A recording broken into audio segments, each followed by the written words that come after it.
We have to start the show this way. Freeman hits a walk-off homer in the 18th at like 2:40 in the morning Eastern time. Are you kidding me with Shohei Ohtani? 2 homers. He reaches base 9 times. Yeah, he was caught stealing, so he is human.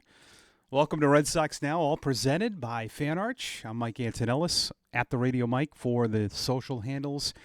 And it's free to subscribe and leave your comments. And what I want you to do, and of course, like all the videos, but Friday, the sidebars here will be all of you. All right? So we do 3 comments at the end of the show, but Friday will be the fans. Guys, gals, aliens, you name it, pets. So get your Friday thoughts right away in this video, or all the videos this week. But if you could do it today, whatever you want. Baseball related. I mean, if you have a dying question, non-sports, just kidding. We'll keep it baseball. But Friday will be all about you. And we're going to try to do this once a month. It's Halloween Friday, right? Oh, wow.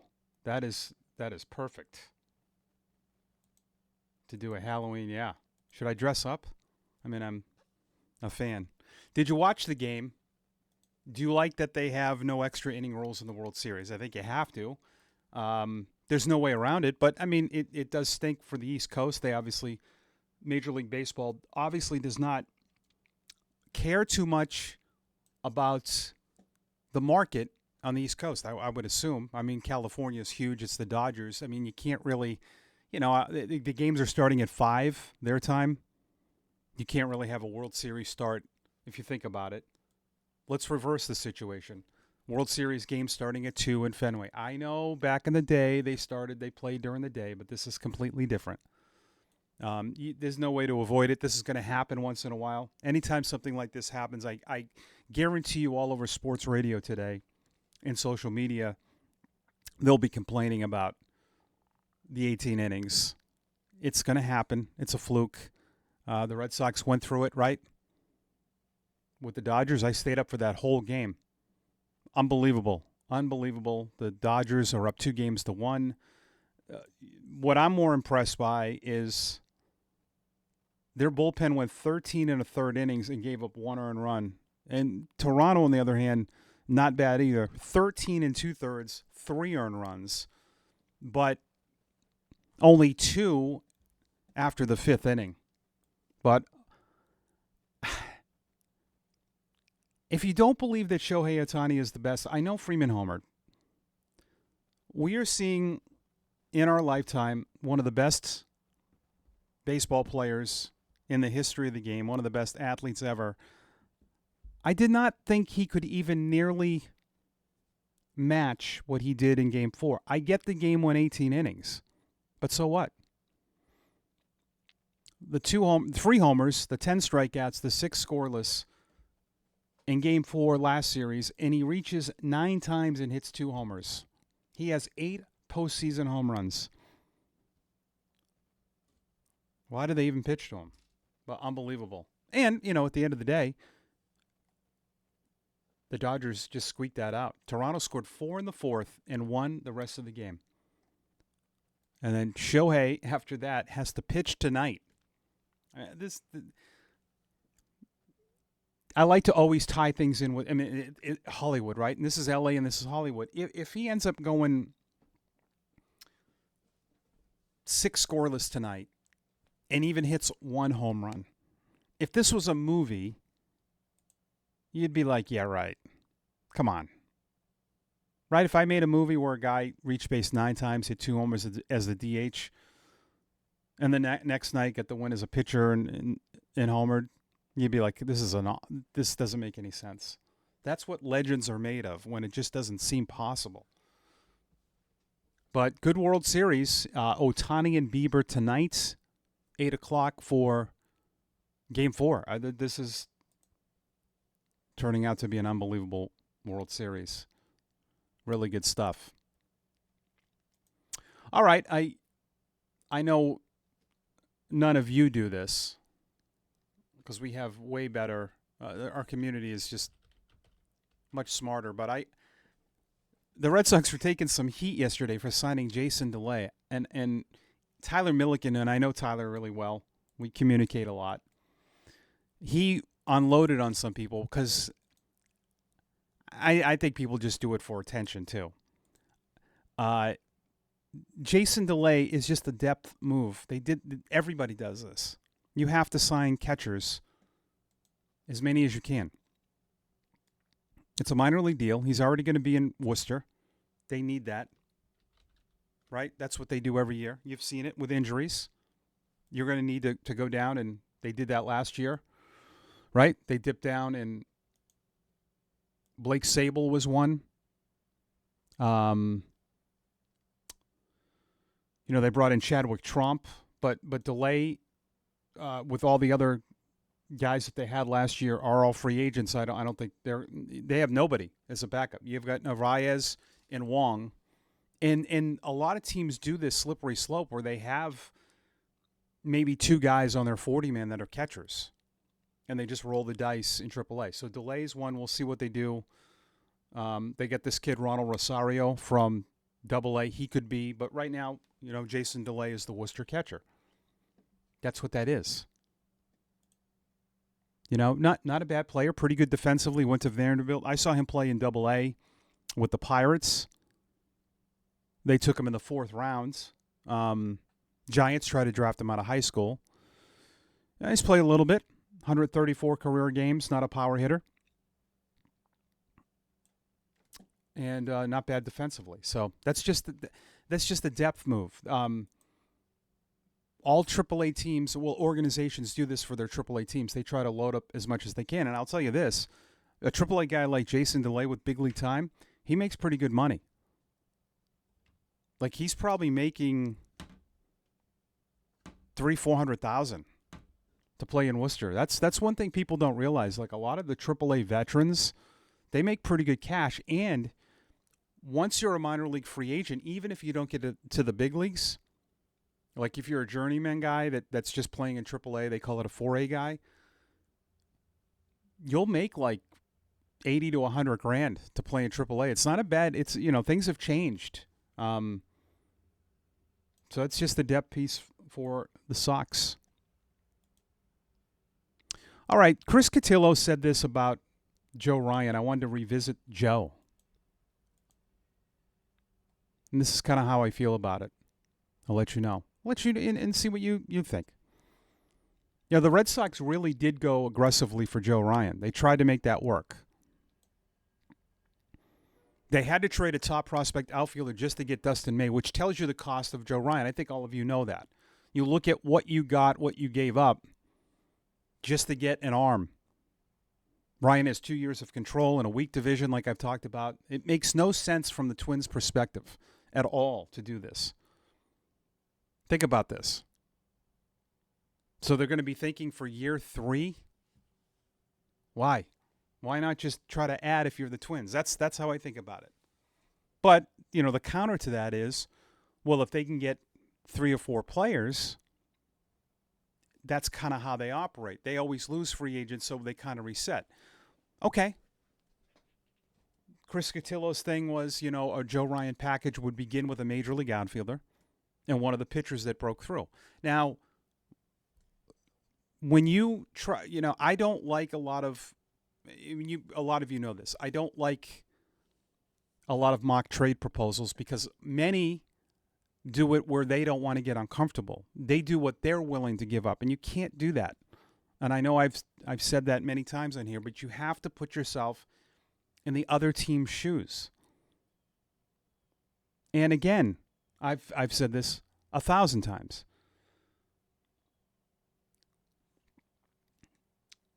Teams might not like the guys that you want to get rid of. They might not like Peyton Tolley or Connor Early. They can be completely different. And think about this. Arizona wanted Connolly Early really bad. I've talked to some people that told me they went really overboard trying to get him, and the Red Sox said no. Nobody was talking about Early as a headline trade during the deadline. Nobody wanted to get, we weren't even talking about him. But my point is that the Twins might not like any of those guys, and they might want somebody we're not even thinking about, somebody lower in the organization. Maybe they want Witherspoon or Phillips, your recent draft picks. We don't know that. But here's what Chris Cotillo is talking about. I think Joe Ryan's good. He's 29. Now, listen, we can't say, well, every guy that's going to turn 30 is not worth it. I think he's had a pretty good career, top of the rotation guy.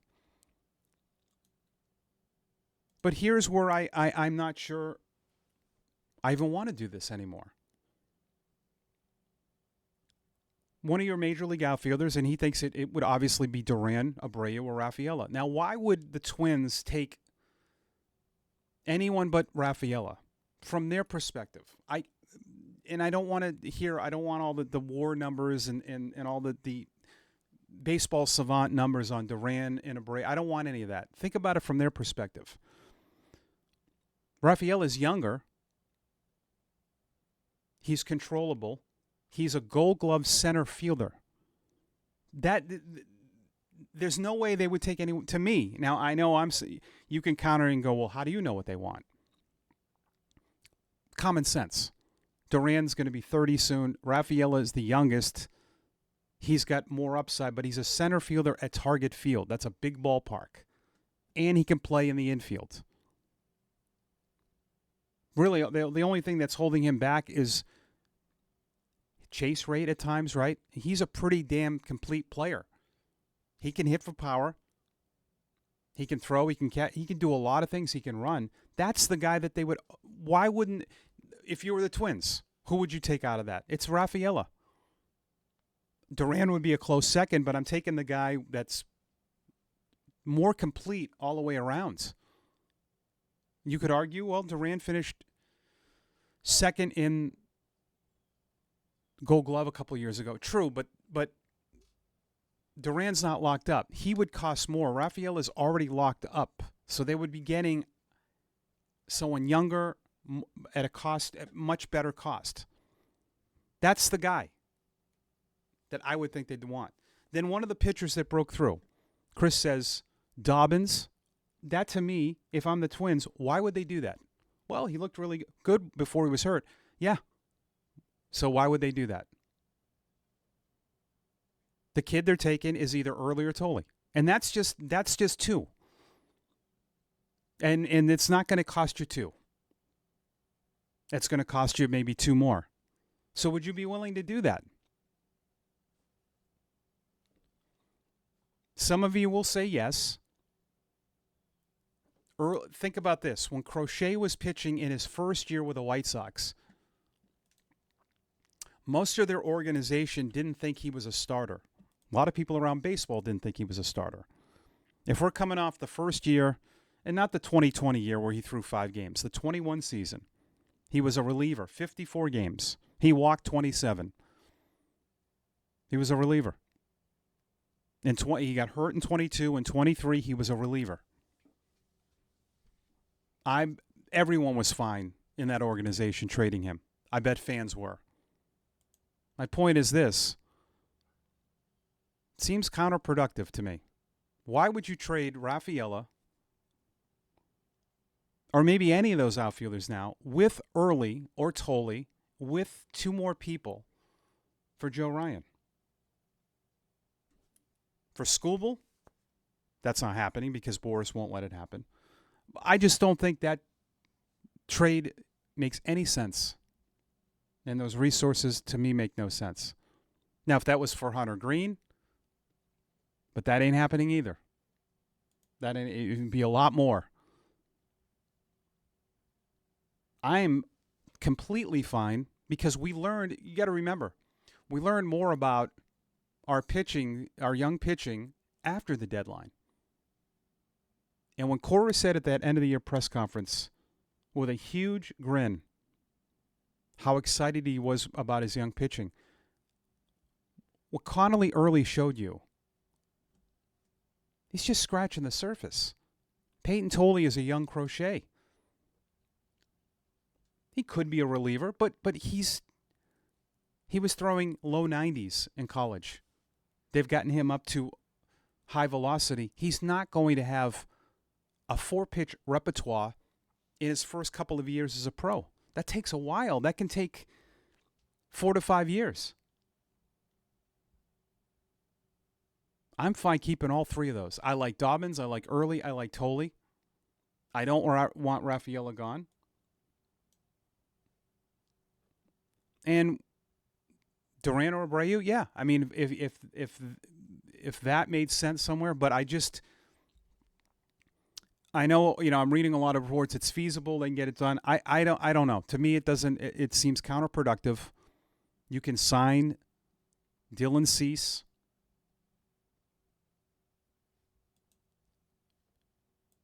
And do that unless, again, they evaluate things a lot different than we do.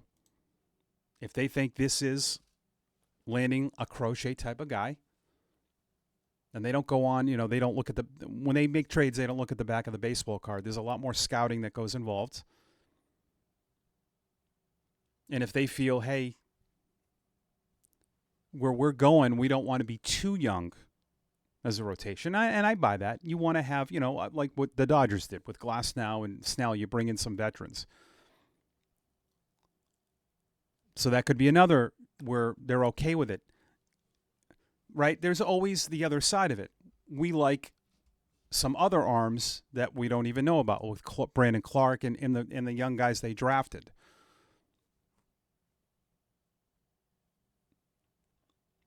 But to put it this way, I'm okay passing on that because it's going to cost you from the Twins are going to want Early or Tolley, and I don't know.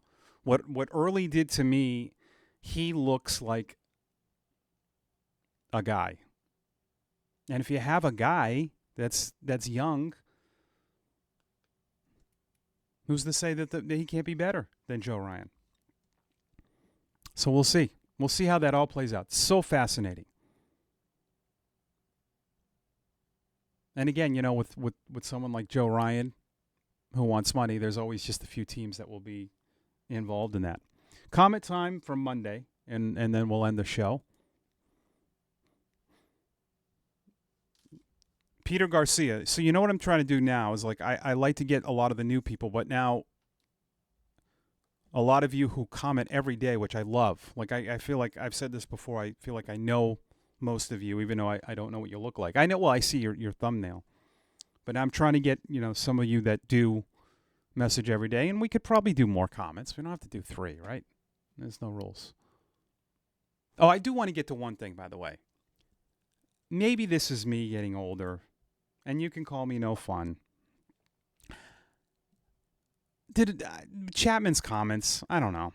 It ignites the rivalry, I guess. I don't know. It's a little ridiculous. On going back to the Yankees, was his career not good with them? I mean, I don't know what happened. Something obviously happened that was bad there with him, but he had pretty good success, right? His legend kind of built from being there. Reunion with the Yankees, he says, no way, not even dead. It's weird. If I were told that I was being traded to New York, I'd pack my things and go home. I'll retire right on the spot. If that happens, I'm not crazy, never again. Well, he also has a lot of money. That would be pretty ridiculous if he did that. I dealt with a lot of disrespect there. I put up with a lot of things. I knew they just wanted to find a way to get rid of me, but they didn't know how, and I just dealt with it quietly, keep playing and doing what I always do. So this obviously is a huge reason he's pitching with the Red Sox. This was a get back at the Yankees moment. There's no doubt.